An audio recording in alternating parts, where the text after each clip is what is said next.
It's time for the news update, and Ike Chukwubienu is already standing by for that. Ike, good morning. Very top of the morning to you, Mike Anazizat, and here's the update. At least 4 persons have been killed, and that's after an attack on a food convoy of the World Food Program that was taking food to the internally displaced persons in Ngala, that's in Borno State. The convoy, which was being escorted by the Nigerian military, came under attack by armed groups 35 kilometers southwest of Ngala.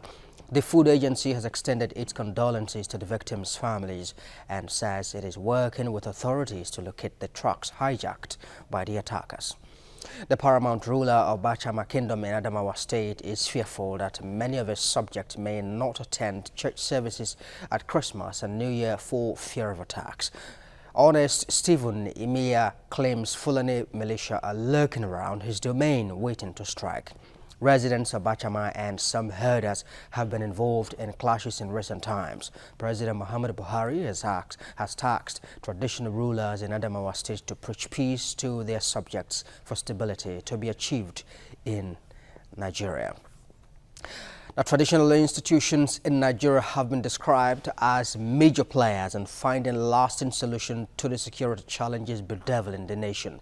This is the position of the retired Assistant Inspector General of Police, Tambari Yabo, who says a constitutional role should be accorded the institution because of their organized nature and intelligence gathering.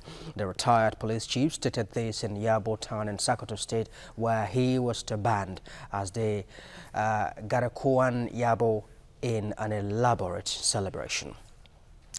And in other stories, the Commissioner of Police in Ogun State, Hamid Iliasu, has commended the residents of the State and Police Community Relations Committee for enhancing mutual relationship. Iliasu said this in Abeokuta while talking about the significant role of people policing in fighting crime.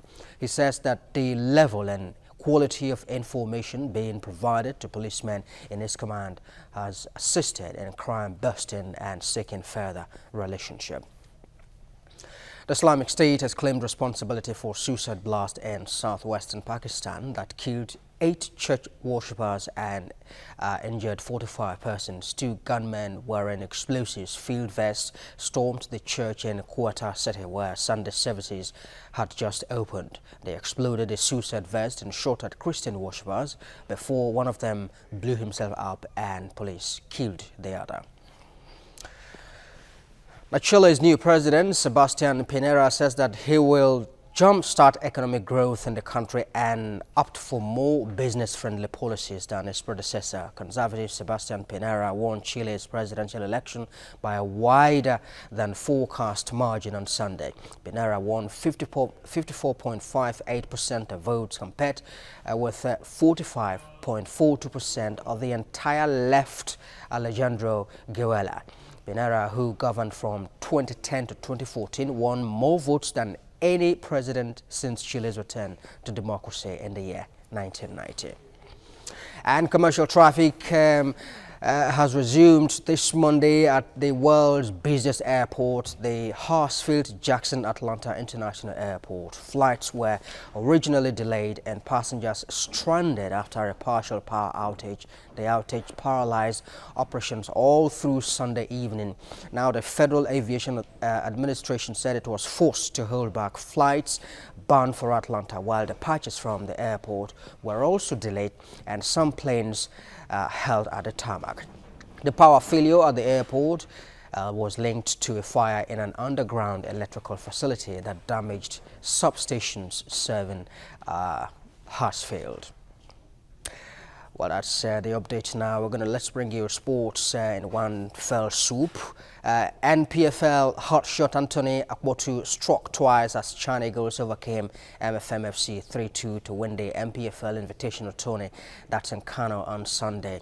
Akpotu, NPFL goal king last term with 19 goals, scored in the 45 and 69th minutes before fellow Lobby Stars striker Kingsley Edu extended the Eagles' lead in the 78th minute.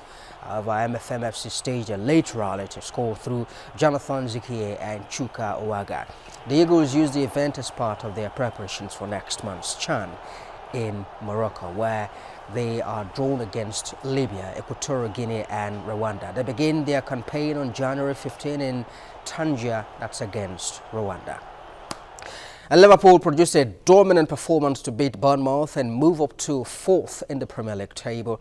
Philippe Coutinho had earlier hit the post with a free kick, put the visitors ahead with a fine individual goal, and Dejan Lovren headed in a second 6 minutes later. Jermaine Defoe hit the post for Bournemouth, but Mohamed Salah made it 3-0 before half-time after an excellent Jenkin run. Alex Oxlade-Chamberlain also hit the woodwork before Roberto Firmino headed in from Coutinho's cross to seal the impressive win for Jurgen Klopp's side.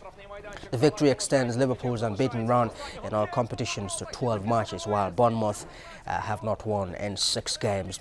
Elsewhere, Manchester United withstood late pressure from West Bromwich Albion to seal a 2-1 victory after first-half goals from Romelu Lukaku and Jesse Lingard.